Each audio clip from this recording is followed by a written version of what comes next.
Joining us now are the authors of Crime in Progress, Inside the Steele Dossier and the Fusion GPS Investigation of Donald Trump. Fusion GPS co-founders Glenn Simpson and Peter Fritsch. Gentlemen, thank you both for being here. It's good to have you here. Good evening. Thank you. I feel like not only I, but all of us have heard so much about all of you. Having you here telling your own story feels like a real turn of the tables. In the prologue, you make clear that this is only possible essentially because of the investigations of you, because of the way that Congress came after you. Can you explain that? Well, the Republicans controlled Washington for 2 years, all of Washington for 2 years, and they used that time to investigate the investigators and dig into us and waste enormous amounts of money trying to find something on us that would discredit us rather than investigating the Russian attack on our election and our democracy. And the consequence of that materially for you is that you're essentially freed up to talk about some things that would otherwise be confidential client matters? That's absolutely right. I mean, we respect our covenants with our clients, in this case, the Democratic National Committee and the Hillary for President campaign.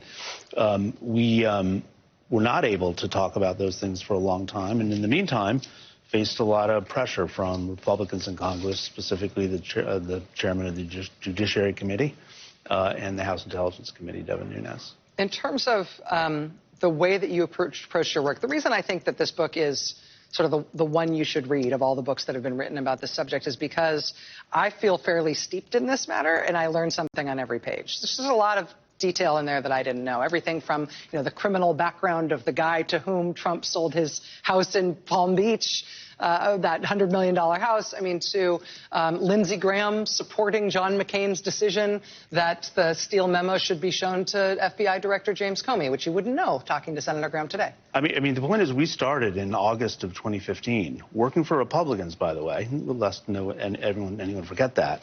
And we turned up a lot of, indications of Trump's kind of unexplained relationship with Russia and with Russians and people who are alleged and convicted criminals. Up to and including now Paul Manafort. Paul Manafort was actually one of the most interesting and shocking sort of appearances on the stage for us because we had worked on him more than a decade ago at the Wall Street Journal.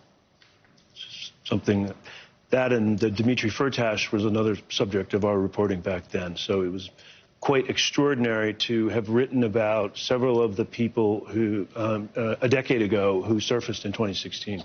In terms of both of you having background at the Wall Street Journal, the type of work you've done at Fusion, the ability that you have not only to do exhaustive public record stuff, but really to get into the financial and business side of things. You raised this provocative question early on and return back to it again and again in the book, that one of the unusual things in President Trump's business history is that he did try over and over and over again to do deals in Russia. He went to Russia. He tried to set up deals there. He did set up deals in lots of other international locations, but for some reason in Russia, nothing visible ever came of it. That's why we call Chris Steele. It turns out there's no public records access laws in Russia that allow you to actually get to the bottom of some of the questions we had. So because of that, we turned to the most, in our judgment, the most respected and competent person to conduct some of those inquiries.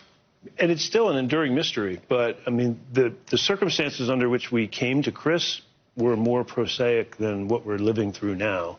We weren't looking to see if Donald Trump had a secret relationship with the Kremlin. We were looking into whether he had been involved in any sort of questionable business deals, sort of more routine foreign corruption cases, that sort of thing. We'll be right back with Peter Fritsch and Glenn Simpson, Fusion GPS co-founders. Their new book is called Crime in Progress. It's really good. We'll be right back with them after this. Stay with us.